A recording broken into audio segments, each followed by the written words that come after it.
अत्यंत सुंदर अशी ही 7 घरांची सलामी पालेश्वर या ठिकाणी देत आहे.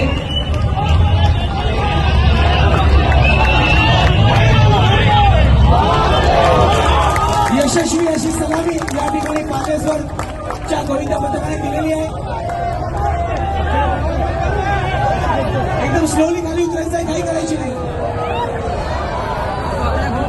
पकडा, सगळ्यांनी पकडा. Para más, ya se sigue